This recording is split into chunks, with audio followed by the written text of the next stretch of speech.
বিয়ের পর মেয়েরা ইচ্ছা করলে যখন তখন বাবার বাড়ি যেতে পারে না। অনেক দিন থেকে মনে করছি একটু মায়ের হাতে রান্না খাবো, বাবার বাড়ি যাব শীতে। কিন্তু কোনোভাবেই যেন হয়ে উঠছে না। এ কাজ সে কাজ লেগেই আছে। তো হুট করে আজকে চলে গেলাম মায়ের হাতে রান্না খেতে গ্রামে।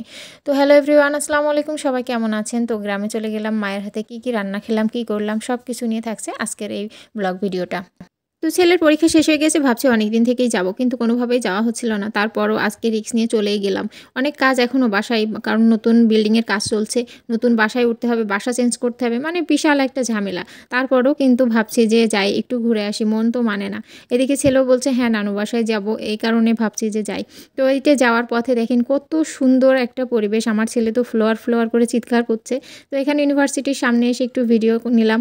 তারপরে এই যে আমার ছেলেদের সাথে একটু আমি ভিডিওটা করে নিচ্ছিলাম। আমার ছেলে তো খুবই খুশি। আর এখানে যেয়ে দেখি আমার আম্মু অলরেডি আমাদের জন্য রান্নাবান্না শুরু করে দিয়েছে। কিছুটা রান্না হয়ে গেছে আর অল্প কিছু বাকি আছে, তো সেটা আমি একটু হালকা হালকা করে ক্লিপ নিচ্ছিলাম। তো এখানে বেগুন ভাজাটা বসিয়ে দিয়েছে, আলু ভাজিটা হয়ে গেছে, তো আলু ভাজিটার একটু ভিডিও করে দিলাম। সাথে দেখছি পোলাও করছে, কারণ আমার ছেলে পোলাও আলু ভাজি এটা খুবই পছন্দ করে। সাথে আমার মাও কিন্তু এটা খুবই পছন্দ করে। তো ওনারা গেলেই দুইজনের জন্যই কিন্তু এই রান্নাটা করে, আর আমরাও খুব পছন্দ করি। তো এখানে হচ্ছে ডিম রান্না করবে, তো ডিমটা একটু ভেজে নিচ্ছিল। সেদ্ধ ডিম হচ্ছে এটা আপনার রান্না করবে হচ্ছে নারকেলের দুধ দিয়ে। তো এটা নারকেলের দুধটাও এখানে রেখেছে। তো আমি অল্প অল্প করে ক্লিপ নিতে পেরেছি, কারণ আমি এদিকে ঘরে চলে যাচ্ছিলাম বারবার, কারণ আমি এসেই বোরকা খুলে আবার রান্নার এখানে আসছিলাম। এদিকে ছেলে দেখছি যে খুবই আনন্দ করছে। তো এটা আমার আম্মু বাইরে রান্না করছে। এখানে হচ্ছে আমাদের লিচু গাছের নিচে এখানে একটা ছোট্ট একটা জায়গা করে নিয়েছে, এটা আমার নানি রান্না করছিল। তো আমি তখন একটু ভিডিও করছিলাম।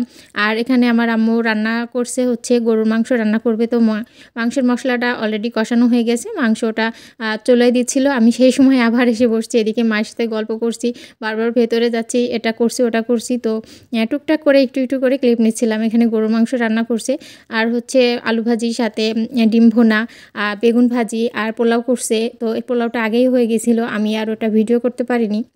আমাদের বাসার ভেতরে একটা রান্নাঘর আছে, তো ওখানে মা রান্না করে, মাঝে মাঝে রান্না করে, কিন্তু হচ্ছে যখন শীত আসে তখনই বাইরে করে, কারণ কি বাইরে করলে হচ্ছে এটা অনেক রোদ থাকে, আর ভিতরে খুবই ঠান্ডা। এদিকে আমার ছেলে নারকেল খাওয়ার জন্য খুবই বায়না ধরেছে, তো আমার আব্বু নারকেল পেড়ে দিয়েছে, আমার মা ওটা ছুলে দিচ্ছে। আর আমার মা দেখেন কত কত পাখি রে খেতে দেয়, মাশাআল্লাহ এত পাখি এখানে আসে প্রতিদিন সকালে দুপুরে 3 বারই ওদের খাবার দেয়, আর 3 বারই মানে ঝাঁকে ঝাঁকে এসে এভাবে খায়। মাশাআল্লাহ খুবই ভালো লাগলো এটা দেখে। তো আমি এটারও একটা ভিডিও করে নিচ্ছিলাম। আমার আম্মু এভাবে খাবারটা ছিটিয়ে দিয়ে রাখে উঠানে, আর হচ্ছে ওরা আসে যখন এসে খেয়ে চলে যায়। তো এটা আমার ছোট ছেলে দেখে তো খুবই আনন্দ, সে খুশি আর ধরে না, বারবার বলছে নানু খেতে দাও।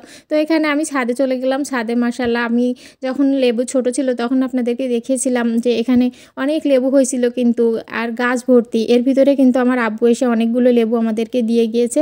তো অল্প কিছু আছে, তো সেটা আমি যে আবার একটু ভিডিও নিচ্ছিলাম। আমার ছেলে আবার হাত দিয়ে ধরে ছিঁড়বে, বলছে আমি একটু ছিঁড়বো। আমি বলছি হ্যাঁ ছিঁড়ে ছিঁড়ে নাও। তো এটারও একটা মজা। তো এগুলো আমরা এনজয় করছিলাম। আসলে গ্রামে গেলে এই মজাগুলো যে হয়, এটা কিন্তু শহরে আসলে পাওয়া যায় না। বিশেষ করে ডিসেম্বর মাস মানেই কিন্তু একটা অন্যরকম, সবার স্কুল ছুটি থাকে, তো সেই সময় গ্রামে যাওয়া এটার মজাই আলাদা। আমরাও ছোটোবেলায় নানু বাসায় গিয়েছি, আমার বাচ্চারা এখন আসছে নানু বাসায়, আমরা এখন আর যেতে পারি না, বড় হয়ে গেছি। তো এই আর কি, সব মিলিয়ে ব্লগ ভিডিওটা আপনাদের কেমন লাগলো, আশা করি ভালো লেগেছে। ভালো লাগলে অবশ্যই একটু লাইক কমেন্ট করে সাথে থাকবেন প্লিজ। সবাই ভালো থাকবেন, সুস্থ থাকবেন, আল্লাহ হাফেজ।